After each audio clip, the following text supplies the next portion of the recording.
out when it comes to the fringe playoff teams. Chris Canty, the Giants, will they be in or out of the playoffs? As much as it pains me to say this, G, they're going to be out of the playoffs. They are 1-4-1 in their last 6 games, and Saquon Barkley's production is trending in the wrong direction over the last 4 games. He's averaging 38 rushing yards per game, G.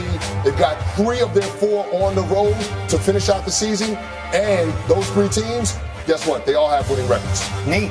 Lions, in or out of the playoffs? I want them to be in, but I think the numbers point to them being out. They've been playing much better on defense. The offense has been strong all year, but at some point it's going to come down to Jared Goff, who's been good, has been great in this stretch, but I don't think that he's been a difference maker, and I don't think he will be in the moments that they need him. They've got the Jets this week in a big game. Kmart, how about Brady's Bucks? Will Tampa be in or out of the playoffs? Greedy. Who the hell knows? I don't know. I'm going to say they're in, but really the only reason I can give you is that division. I don't trust the Panthers. I don't trust the Saints. I don't trust any of the teams in that division. So I'm going to say Brady because this season can't fizzle out like this. It just can't, right? Well, it certainly has so far. They've become the least watchable team in the entire sport. In the meantime, our next stop is Miami, which is another fringe playoff team. The Dolphins need a win in the worst way, and they're going to have to go to the worst place to try and get it, and that is Western New York on Saturday night. It's going to be snowy. It's going to be cold. 27 degrees in Orchard Park, and there may be snow. That's not great news for the Dolphins quarterback. Let me show you some numbers that really matter. Tua, in his career, 0-3 when the kickoff temperature is below 50 degrees. He's never played in a game with freezing conditions. In fact, the 3 worst games of his career by QBR are the 3 games he has played with temperatures below 50. I will remind everyone that not only did he play his college football in the SEC, but he's from Hawaii. And if there's one thing people in Hawaii are not accustomed to, it's freezing cold and snow. No one knows it better than you do, though, Kmart. You've basically set up shop in Buffalo so much of the season. Is this going to be the downfall? It's been a magic carpet ride for so much of this year for Tua and the Dolphins, but does it come crashing to a stop Saturday night in the snow? I won't go so far as saying it will come crashing down. But if you look at the last 2 weeks, they've been concerning for the fix your face, Chris Nancy. I'm listening. I'm listening. I'm just listening. Just because this is a pivotal game for Tua because, as we just saw on the screen, his numbers are not good in cold weather. And here's the thing. I was just in Buffalo. I was dealing in the elements, and I hate them. And I'm just doing television. I'm not playing football. But you've got a Dolphins offense that is not that has struggled the last 2 weeks. Tyreek Hill has an injury. He's got an ankle injury.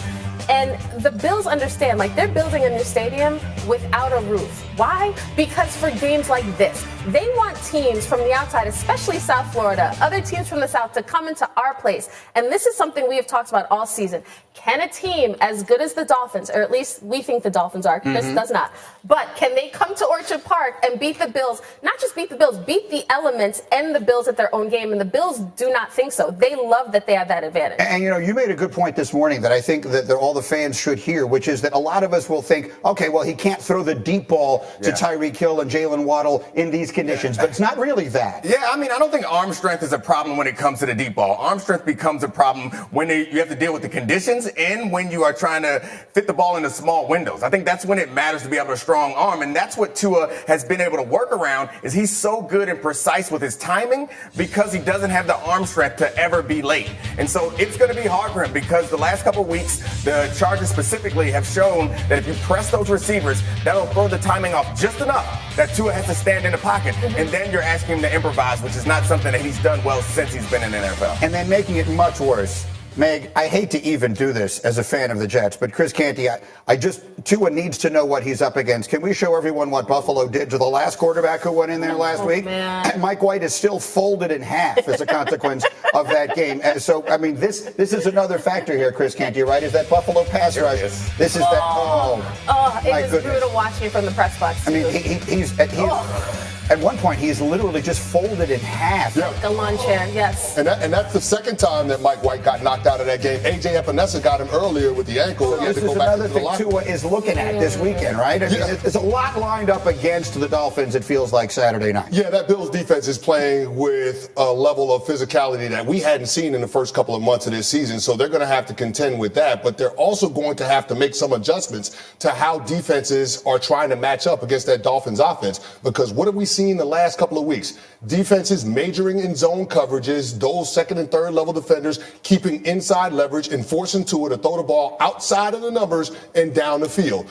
When Tua is in the pocket and he's throwing in the middle of the field between the numbers, he's got the number 1 QBR in football. Outside of the numbers, he's got the 17th ranked QBR in football. So that is a huge difference in terms of his level of production and his level of efficiency. And that is the thing that we're going to have to watch for. He struggled against it the last 2 weeks, G. There's no doubt in my mind that he's going to see more of it when he goes into Orchard Park on Saturday night. Let me go back to the schedule here, too. And I'm not suggesting the teams make their own schedules. But when we were talking about Tua, they haven't lost a game that he started, and he went on that winning streak when he came back. They beat the Steelers, the Lions, the Bears, the Browns, and the Texans. It's not exactly the 27 Yankees that they're going up against there. Has this been a little bit of a mirage in Miami? I mean, if you were thinking that they were the tip top of the AFC, then maybe you would say it was a little bit mirage. But they've done things that I think are replicable. But part of the problem in the last couple of weeks is the defenses they played against have played better. But Tua also has been antsy in the pocket. And I think that speaks to him being kind of an operator of a machine. And when that machine goes a little off kilter, then he doesn't exactly know what to do and they can't have success, which is kind of been the issue with them so far. You know what he's going to face? A Bills team that hears all the chatter about whether they are actually good enough to win the Super Bowl. Can this defense be a Super Bowl winning defense without Von Miller?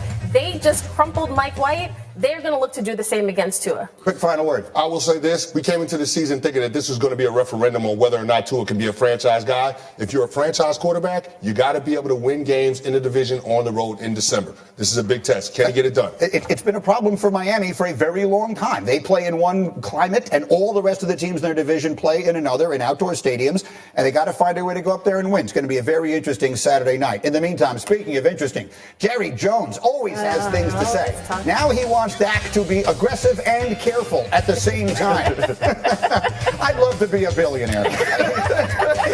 We'll get to the bottom of whether or not he can do what he's being asked to do. But first, we got Sneaky Hembo for you, Nick. Here we go.